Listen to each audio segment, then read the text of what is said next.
Well, good morning, everybody. We're going to go ahead and get rolling here really quick. Stephen Ressley here, Legend Seeds Product Manager. I'd just like to welcome everybody here and excited to have you guys here on the webinar here this morning with us.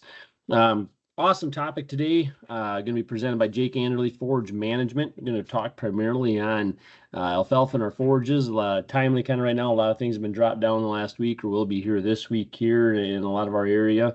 So kind of good time here as far as what we can look forward to as far as management from here through the season. Whether just regular management or some of the biologicals that we have within our system here that can help complement the forage quality and growth of your product here through the summer and the growing season. I think Jake will touch just a little bit on silage here, or corn silage too, as we wrap up here. As we look forward to that, it's only June, corn small, but silage harvest will be here before we know it. So, Jake, with that, I'm going to turn over to you and take her over. Perfect. Can you guys hear me? Yep. Perfect. Okay. So, like Resto said, I'm Jake Andrle, sales agronomist with Legend, been here going on 11 years now. So today we're going to talk about kind of a bunch of different stuff on forages, mainly alfalfa. I will touch on some of the biological product stuff on the corn silage, but really the main focus is what we can do today moving forward for the rest of this year. If anybody wants to talk about how to, like if we're getting into fall seeding alfalfa and prepping and managing for that and fertility recommendations and all that, I can get into that. But from east to west, from Michigan to North Dakota, where Legend's footprint is, that can vary drastically. So without getting into the weeds on that, I'm going to kind of talk just broad scope on management on alfalfa. Okay, so our mission and vision here at Legend Seeds is to provide high yielding, consistent producing, top quality products that will provide you with the more profit potential than you get anywhere else. And that's on both the seed side and the biological side.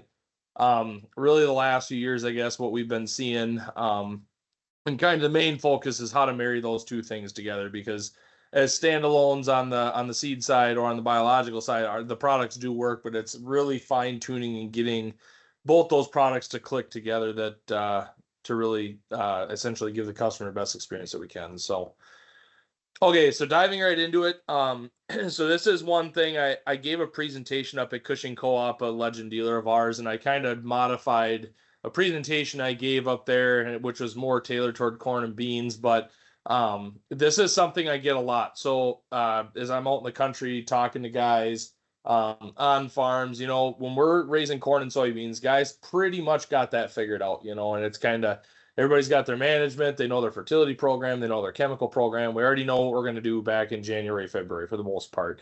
And it's a 1-year management, right? So we make those decisions, kind of premeditated decisions. We execute them throughout the year.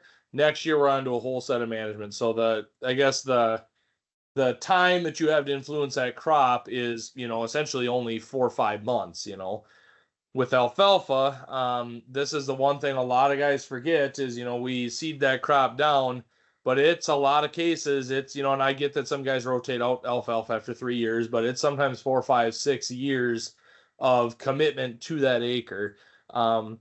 And so just things like field prep and conditions, that's probably one of the biggest mistakes I see on guys. We get in a hurry in the spring. We try to, get stuff done, trying to put corn, beans, alfalfa, everything in all at once. That's where a lot of things can kind of go off the rails on a forage stand. But pH, same thing. You only get really, outside of putting on calcium type products and this and that, which are kind of like band-aids on a gunshot wound in some scenarios. But pH, you've only got to get that alfalfa stand right to get that pH correct. And I'll talk about a little bit about this stuff coming up here. Your P and your K, granted, you can add fertility throughout the year, but to get that alfalfa off to a great start, it's got to be right in year one. So the decision you're making year one influences 4 to 5 years down the road. And that's a big thing I always question, guys, is are we really managing alfalfa stands at the same level as we are corn and soybeans? A lot of guys with alfalfa, we get excited about putting in, we seed it down, it looks really good. Say fertilizer prices go up, or just the way ag economics are, we kind of, I'm going to cut fertility here, I'm going to cut it there. And alfalfa a lot of times is the first place fertility gets cut. And I would argue, especially on the dairy side, well, obviously on the dairy side, but in any operation with cattle, I mean, that's probably, even when if you're raising corn silage and that, I would argue that alfalfa is the biggest place where you hurt yourself when you start cutting fertility. So there we go. Okay. So just real quick on phosphorus and potassium, back to soil fertility 101 here. But so kind of what each nutrient does in the plant. So phosphorus, its main things are helps increase and equalize seed germination. So that's why it's a main component in a lot of starter fertilizers on corn, especially. Aids in cell wall production during growth. So essentially it helps that cell wall form, helps it form correctly, and then also aids a little bit in cell division, which, essentially if you think of alfalfa on that side, helps essentially the cells divide and grow. So grain formation and fill, granted that's not on the alfalfa side, but here's the big one: is it's needed to make the energy molecule ATP. So I make ATP, plants make ATP. That's the main molecule for energy in every living thing. If you're short on phosphorus, you're going to be short on, and the P in the back of that, it's that molecule contains a lot of phosphorus chains. So that's the key element to making that work. So if you're really short on phosphorus, it makes it extremely hard for everything else that plant does to grow. It's kind of got its back against a wall. So over on the right with potassium, so it plays a major role in regulating internal water pressure. Also aids in drought resistance, so it can help essentially helps get other nutrients into the plant, especially during drought. So like when we have on corn, when we have a drought stress scenario and you walk out there and all of a sudden you see the plant firing from the bottom up, and a lot of guys think, oh, I'm short nitrogen. It's nitrogen. In some cases it can be, but 90% of the time what you're seeing that firing from the bottom is potassium deficiency. And it doesn't matter if you have a soil level of 400 parts per million K. If you are very droughty and have, essentially that water is too tightly bound to the soil for those roots to get, it's going to flash potassium deficiency because the plant can't physically take it up. So the other thing is it helps a little bit with plant health, increases protein content in the entire plant. On alfalfa, we'll talk about protein content here a little bit, and ways to increase that. But that's, building blocks. You still have to have potassium, right? If you have, we'll talk about a product called Emphasis. If you have, what I would say, you think you have your management right for alfalfa, you're really short on the potassium side, and you put emphasis on, you may not see the response you want, because same thing, it's a law of limiting factors. If we don't have other things figured out right first, we're not going to get the success we want with some of these other products. So the other thing is it can reduce the respiration rate, kind of back to that drought tolerance thing, which minimizes energy losses. It keeps the plant from essentially eating itself alive as it's not growing when we get extremely hot or extremely dry. So let's see here. There we go. Okay, so nutrient availability versus pH. So this is probably my favorite chart of all time. This is one that I remember getting drilled into my head in college, and I'm glad that my professor did that. So the biggest one, the nutrient I want you to key in here, is if you look at phosphorus. So phosphorus is very pH sensitive when it comes to total availability, especially on the low end. So if you look there, when we're at a 6.0, we're still got good availability. When we get to a 5.5, we've still got good availability. Once you get below a 5.5, phosphorus crashes in availability. So when your pH is at a 5, of available phosphorus, you lose over 70% availability of what you're putting down when you get to a 5.5 or below pH. And you can see some of the other nutrients there. Potassium is not nearly as pH dependent, but at the same time, there's other nutrients that, as the plant's going through its normal processes, that might be affected by pH. So the potassium, indirectly might be affected, but directly pH doesn't really matter. Then you look at the other one here, especially the guys to the west, when we start dealing with higher pH soils. We get into boron. You see there about 3 from the bottom. Get into higher pH soils. Boron can be is a very important nutrient to alfalfa. I'm not going to really talk about boron, but that's one that when we get in higher pH soils, it can really be an issue, and boron is extremely key in alfalfa to get high yielding stands. So, but just kind of a reminder, and I always print this out, and I've given this out at meetings, and a lot of guys know that low pH is bad, or like I'm in Wisconsin over here. Typically our soils are going to range from 5.8 to a 6.4, 6.5 naturally. Get in some areas on the river, there's some stuff that naturally is around 7, but we really don't have the high pHs like some of you guys might out west. But in general, we're always trying to bring pH in my neck of the woods from 5.8 to 6.1 up to a 6.7 to 7.0. So that's where for us, that's where the struggle always is. So. Okay, so I realize you might look at this, and I'm starting on the low side. So this is just something I call these eye openers.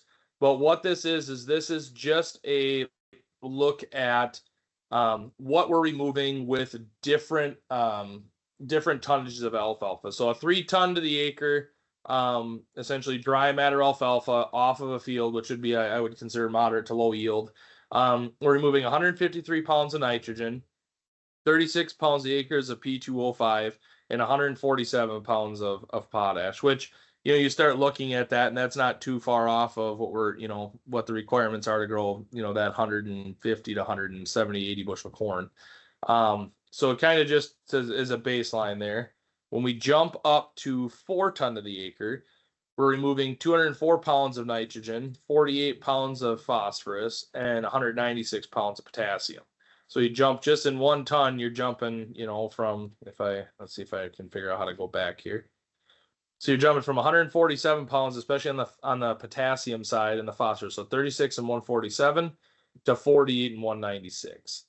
When we go to 5 ton to the acre, you get into what I would consider a pretty normal yield in most high management alfalfa, and I get that some guys get higher than this too. 255 pounds of nitrogen, 60 pounds of phosphorus, and 245 pounds of potassium. And that's just removal rates. This is outside of, say you want to try to build soil profile on P and K, those kind of things. This is just purely what it takes, what you're removing every year. So this is a level that you need to fertilize back to, especially on the P and K side, to just maintain soil levels. So that right there, a lot of guys, and this is a per year basis. So over the course of if you're going to run a 4-year alfalfa stand and try to pull 5 ton of dry matter off, you're looking at almost 1,000 pounds of potash over the course of that stand of actual K. So that's that's kind of a one thing that a lot of guys forget. And when we get in that year 1, year 2, a lot of guys remember it, but by the time we get to year 3 and year 4, it kind of gets put on the back burner. Maybe we don't think about it as much, and that's where we start shorting that alfalfa, and that's where it just compounds on itself. Of we shorted fertility, we get some stress, and all of a sudden, before we know it, we got a 50% stand, and we have to get it ripped out or sprayed off and get either corn or beans back behind it. So. Okay, jumping a little bit into corn silage. This is the one that really is the eye opener, especially when you get to high yield corn silage. So I have the little bar here set at 20 ton. So 194 pounds of nitrogen, 62 pounds of phos, 150 pounds of potassium, and sulfur and magnesium there on the right too. When we jump up to 30 ton, which we start getting really high yield corn silage, takes almost 300 pounds of nitrogen off of that field. Phosphorus, you're taking almost 100 pounds, and then potassium is 220 pounds is what we're taking off. So, I'd argue that potassium on this one is even would be even more than 219. And then I went as high as the scale could go, just because there are areas where we do hit 35 to 40 ton corn silages, depending on where you're at on the geography side. So we're removing, 330 pounds of N from that field, 105 pounds of phosphorus, and a lot of potassium, almost 250 pounds. Now, the big thing is on the corn silage side, I'd argue that 80 to 90% of the time, especially on the dairy side, when we're taking that corn silage off, we're usually getting manure back on those acres, which helps offset a lot of these nutrient losses.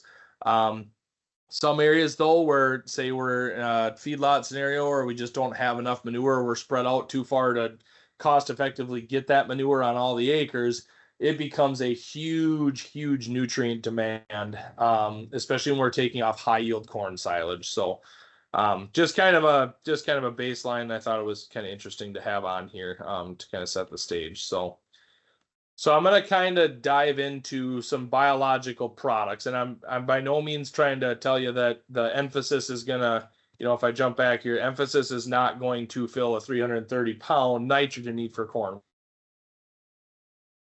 To talk about how you can fine tune things moving forward from where we are at this point, moving forward to kind of help spoon feed these crops so we can get those 30 to 35 ton corn silages, or so we can get that 5 to 6 ton dry matter alfalfa. So these are the three products I'm going to touch on. A lot of you on this call probably have heard either me or Steve Ressler or one of your agronomists or an account manager talk about these. So I'm not going to dive huge into the science behind it, but I will give a little refresher here. So I'm going to start with NutriQuire. So NutriQuire, we've had out, I believe this is year 3 we've been on NutriQuire. So I'm going to jump here just a little bit. So what NutriQuire is, it's just a spore-forming bacteria, and essentially goes into the soil, and it's helped freeing up phosphorus that's tied up in the soil, whether it be from low pH, even on the high pH side, tied up from calcium, magnesium, things like that, and it makes it plant available. So when we apply phosphorus, when you go out and spread DAP or you're putting on 1034O, unless you are putting essentially like a binding agent with it that keeps it in its plant usable form so it doesn't become tied up, only about 20 to 30% of that's available year 1. So what NutriQuire does is it's not working directly on your DAP to keep it from being tied up. It's once that DAP is mineralized, or your phosphorus, whatever source you're using, once it's in the soil and it's mineralized into the soil profile, it's going to get tied up, a lot of it, but it's freeing it up. So essentially, if you want to look at it this way, instead of your availability being 20 to 30% that first year, you might have 40 to 50, or you might have 50 to 60. I don't have a good measure of what that exact number is, but if you want to visualize it that way in your head. So jumping back here, so Dan Volkert over here in Wisconsin is the picture on the right there. So this is our Baldwin, Wisconsin location. And I was talking about that potassium firing, and I forgot to mention NutriQuire also does work a little bit on potassium, so it'll help mineralize organic matter and help break it down and make potassium get recycled out of your organic matter back into the profile. So this is 2 years ago at Baldwin, Wisconsin. On the right is the treated products, or the treated hybrid with NutriQuire. On the left is none, or essentially the check. We were extremely dry up there from August on that year. And purely what you're looking at there, it almost looks, you're like, oh, that's almost got to be 2 different hybrids or 2 different maturities. The only difference was that NutriQuire, and it was 8 rows to 8 rows, and I pulled the samples pretty much out of row 2, so they were only 4 rows apart in there. So what you're seeing there is just the difference in essentially keeping that plant healthy, getting phosphorus up into the plant that's not available. And we've seen that with NutriQuire on the corn silage side, is it does help it hold moisture. It's not going to make it wetter than what it should be for maturity. But when we get these years, it seems like every Labor Day, we have a 100-degree heat wave across the upper Midwest the last couple of years here. What we're seeing with NutriQuire applied silage is we're not getting that rapid dry down, and it's not going from 70% moisture to 60 in 3 days. We're able to hold that plant health and that on the health component, and that color and the actual moisture a lot better a little bit later into the season. So moving on here, so this is exactly what's in Dan's hand, and what you're looking at is so on the left there. So we had a product called 94.99. We had 40.96, and then this is the average on the right. So, and this was a replicated. There's multiple samples in this. So this is what Dan's holding right there, is 5-ton difference on corn silage, and that's corrected back to dry matter. So it's not that one was, a lot wetter and just weighed so much more. And that's kind of looking at the whole field. On the 94.99, a little bit longer maturity, there was only about a 0.3. And every hybrid's different. The 4096 is kind of one of those genetics that when it's, it's kind of, I call it like a die and dry. So when it gets adverse stress late in the season, it's just kind of give up.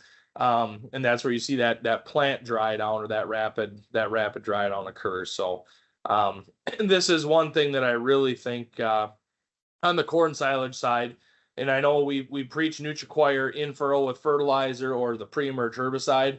Our trials pretty much all get sprayed on, at least my trials in Wisconsin, at that V1 to V3 stage. You can spray this NutriQuire all the way to V4. If you look at a curve, and I don't have it on here, I could find it afterwards if anybody wants. But with phosphorus being taken up, it's needed really early in a plant's life, and then when we get into that rapid growth for that cell division, that cell wall production, it's needed later on. So even though if we can get it on at that, we've missed that little window maybe at the planting side, but if we get it on now, we still have, especially where we have longer maturity corn, we still have a lot of growing season left where we're still going to get efficacy out of it. So, okay, I have to move back here 1 second. I'm sorry. So NutriQuire on alfalfa. I know that question's probably going to come up. I don't have any trial data today on what NutriQuire will do 100% on alfalfa. I've had guys use it. I've had guys tell me that they're seeing more tonnage. I'm not going to tell you that it's 1 ton or a ton and a half or a half ton. I don't have that equated number. But if you think back to the alfalfa side of things, how much potassium and how much phosphorus we're removing with those crops. And I feel that, especially on stands where maybe guys are shorting fertility, where we can get maybe a little bit more out of that profile of what's there that's just tied up, I do think we will see a tonnage benefit with the NutriQuire. Perfect time to spray it is essentially right now. There's a lot of guys that have dropped hay around home here. I live in western Wisconsin. Pretty much first crop haylage is pretty well wrapped up. Dry hay guys are just starting to go or will after the rain that's supposed to come Tuesday.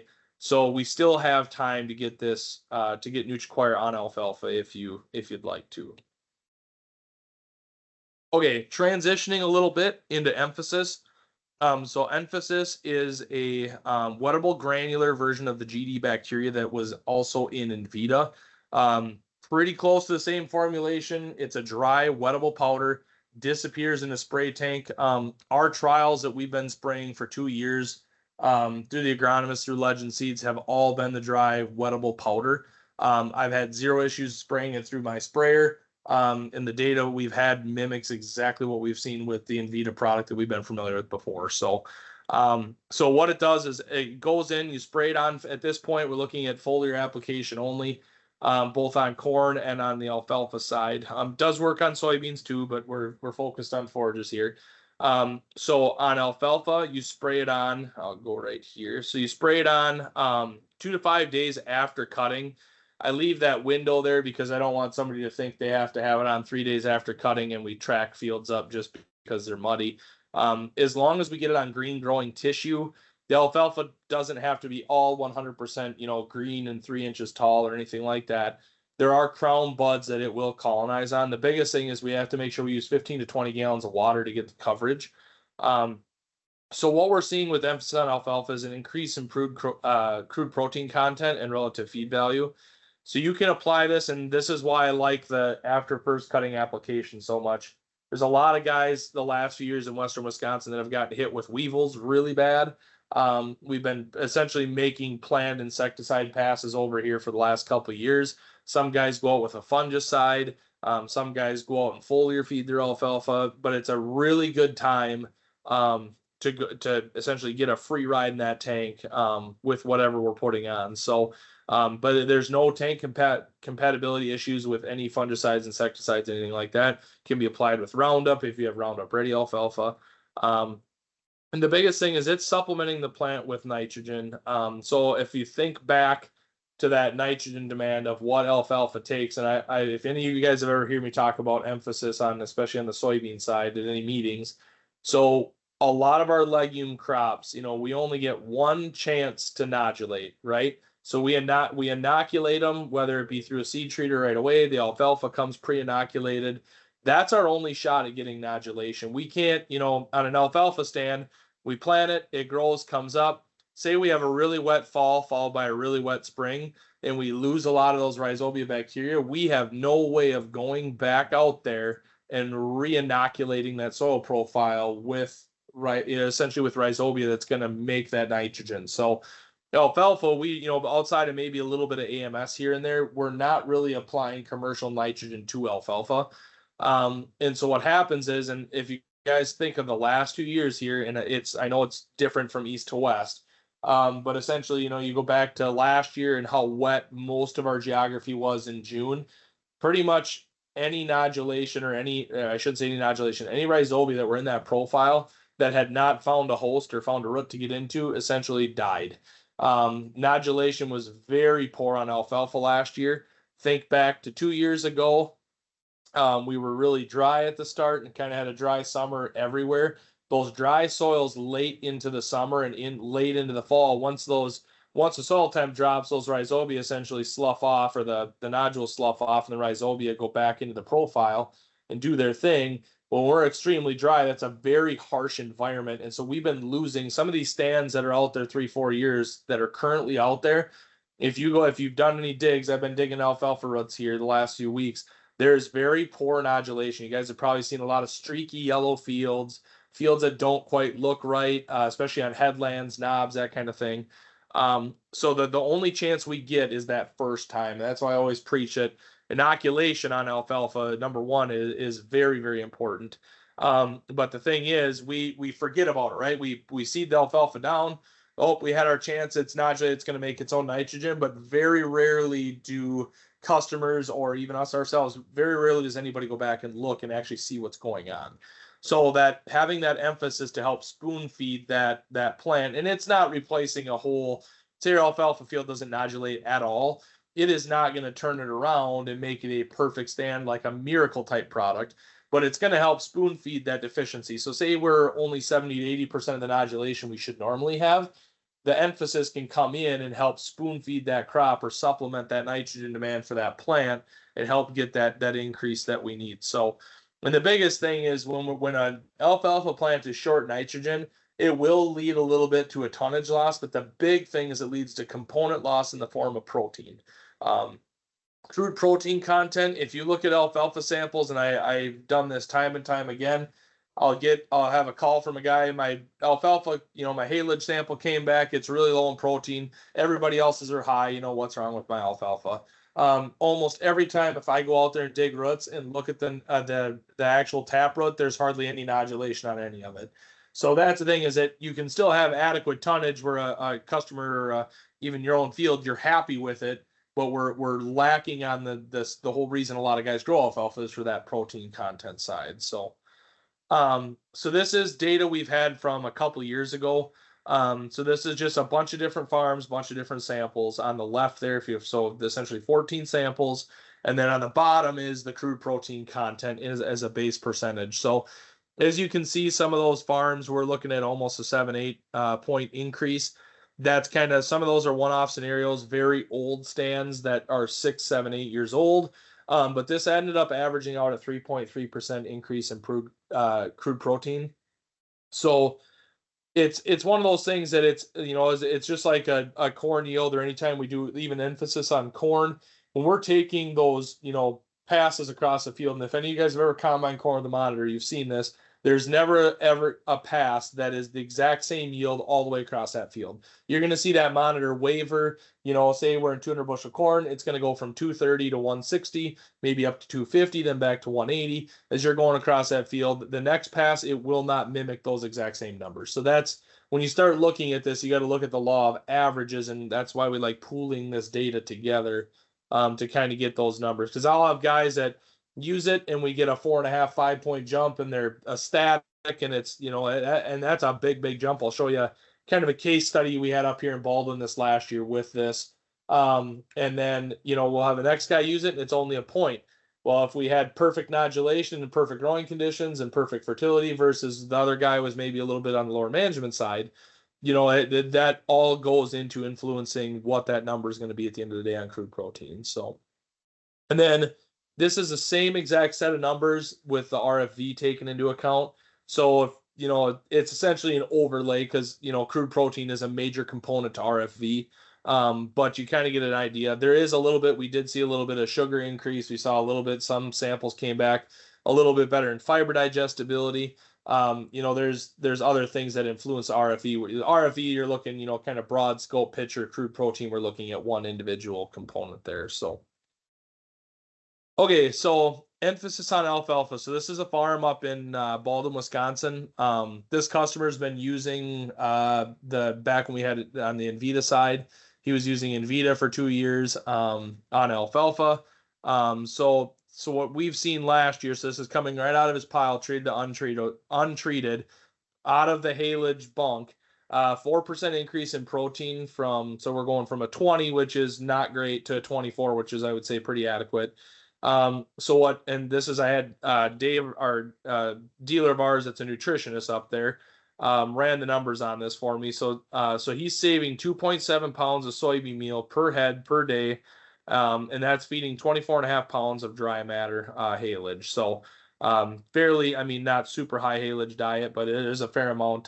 That farm's, I would say, probably on the high end on the management on the alfalfa side too. So if you figure soybean meal at $350 a ton, I realize that might have changed a little bit since I made this slide, but just kind of napkin math here. So that's a savings of 47 cents per head per day. So when you're looking at 8,000 pounds of dry matter haylage, or look at that 4 ton, so he's saving about $122 an acre. So which ends up being an 8-to-1 return on investment.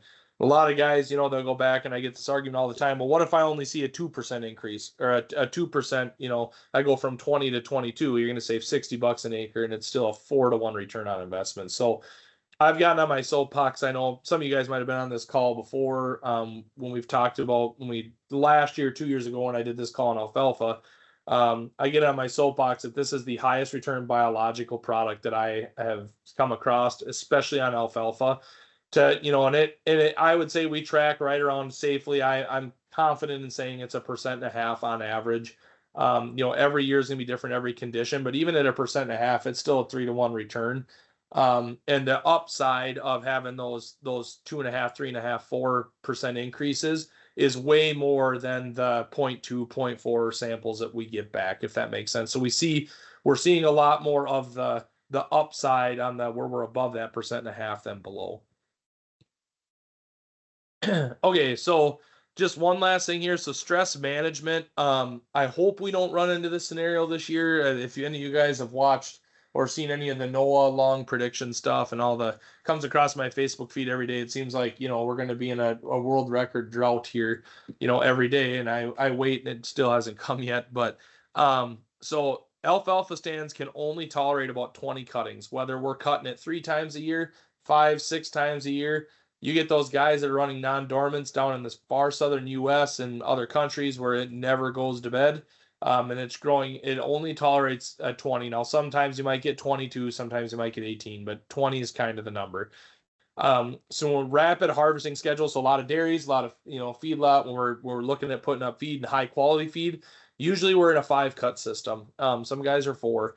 But the more you cut that in 1 year, especially when we moved our northern geography here, the more stress we're going to put on that plant. So that's going to ultimately decrease the stand life. So, and like I said, the drought stress side. So a lot of guys ask, well, what can I do on the drought side? What are some things that I can do?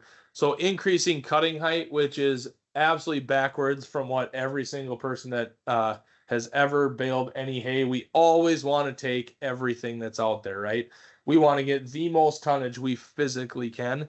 And I get that, but at the same time, if we can take, say even if it's 1/8 of a less ton per acre on a yearly basis by raising that cutting bar 1 inch, that drastically can help your alfalfa. When we're scalping it right to the ground to the point where we're almost damaging crowns, that really puts that stand under a lot of stress, especially when we're dry.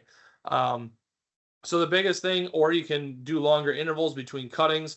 Ultimately, that's going to affect quality. If we wait from 28 to 35 days, our quality is going to decrease. But if we really get, say you've got an alfalfa field, we get really dry here, and all of a sudden it's time for 3rd cutting, and you're like, boy, we are extremely dry. We maybe, I am going to cut this and I hope it comes back. Even delaying that cut 5-6 days can really help. I know it seems backwards from having all that plant material out there and respiring water, but just that little bit of helping that plant go through its processes is going to help it a lot. So, and then anything you can do to reduce stress flowering. And this is kind of my plug on the new Nutri side, which is this product here. So this is brand new to the YMS lineup this year. So what new Nutri is, and a lot of you maybe haven't heard of this. So essentially, it's a vinasse, amino acids, peptide chains, and essentially what it's doing when you spray it on crops, whether we're talking corn, beans, or alfalfa, what it's doing is it's essentially tricking the plant or making the plant think that it's getting ready for drought stress. So it makes the plant more efficient instead of, it's like if you give, okay, I'll use this example. This is probably a bad example, but I'm big into hunting and fishing. If you give me $100 bill and tell me to go to Cabela's, it's probably going to be gone in about 2 minutes. I will have it spent. But and then if you give me that same $100 and say, okay, this has to last you the entire rest of the summer, Jake, for all of your fishing stuff, I'm probably going to be more diligent with where I spend that money. And that's new Nutri is that $100 bill with the 4-month spending period. Now, it's probably a horrible example, but that's the way I look at it, is that it essentially makes the plant rationalize and think about what it's about to do on the respiration side. So you're going to get a lot more uniform crop. So the reason the new Nutri, the NUE stands for nutrient use efficiency, and that's all what this product is about, is efficiency. So it's got a corn label, it's got a cereal grain, forage crops, pretty much everything. The big thing here, we're talking corn silage and we're talking alfalfa today. Where I think this product could be a home run is if we get a dry stretch in the middle of summer here, and all of a sudden we get to that point where we're cutting second crop or we're cutting third crop, and the ground is rock hard and there's no rain in the forecast for 2 weeks. You're like, boy, I hope this alfalfa stand regrows. When we get in those severe droughts, that's where I think this product is going to work. And at the same time, what I think we're going to see is a drastic reduction in stress flowering from when we get, the alfalfa gets up, it's not growing, and all of a sudden it's just, the plant thinks I've got to reproduce, I got to put seed on. Well, when we get that stress flowering, instantly our quality starts to dip. And I think putting this on with that stress, in that stress environment, I think we could definitely see a benefit. This product is only going to stick around in the plant for anywhere from 2.5 to 4 weeks ballpark, depending on how fast the plant is using it up. So the plant just takes those amino acids and uses them essentially like a food source, if you will, and just helps the plant go through its normal processes. So this is one that I really think on the alfalfa side, I don't have any data on this yet. We will have alfalfa data on this this fall, being that it's a brand new product. But from what I've seen, the data I've seen on corn, what we've seen on soybeans, I really think this is going to be a fit. It's kind of similar, and it's not a biological per se. There's no bacteria in this. There's no living organisms. This is just purely amino acid chains. You kind of got to look at it like it's not a molasses product, but you got to look at it as like an outside of the box type biological product, if you will. But there's no bacteria in it.